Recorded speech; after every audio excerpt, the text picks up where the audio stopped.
মসজিদ এটা শুধু উপাসনার স্থান নয়, এ এক মিলন ক্ষেত্র।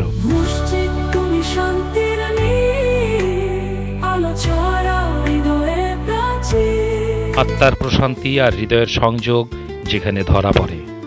অতীতের গৌরবময় আলো যখন বর্তমানের ছায়ায় এসে মিশে যায়, তখন মসজিদ হয়ে ওঠে সাধনার পাশাপাশি এক ভাবনার ক্ষেত্র।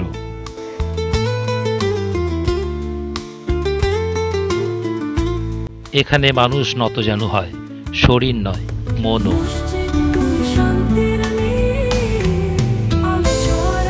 এখানে মানুষ আসে, মানুষ যায়,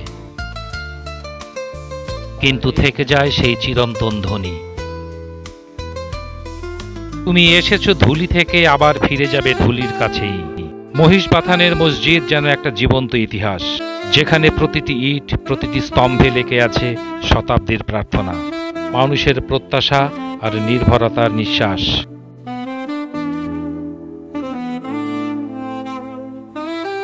যেখানে মানুষ এসে থমকে দাঁড়ায়, আর মানুষ খুঁজে ফেরে তার শেকড়, তার অন্তরাত্মা।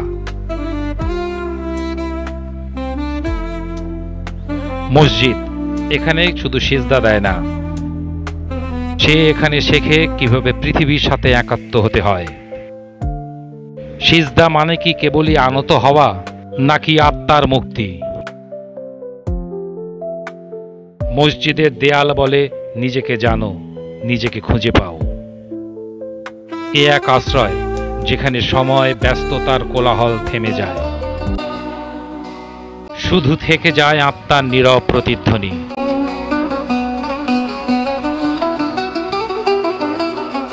প্রার্থনার ভাষা বদলায়, মানুষ বদলায়, কিন্তু মসজিদের স্তম্ভে বাঁধা থাকে মানব জাতির চিরন্তন অনুসন্ধান। অতীতের গৌরব, বর্তমানের প্রশান্তি আর ভবিষ্যতের সম্ভাবনা সব মিলে একাকার হয়ে ওঠে মসজিদের শান্ত পরিবেশ।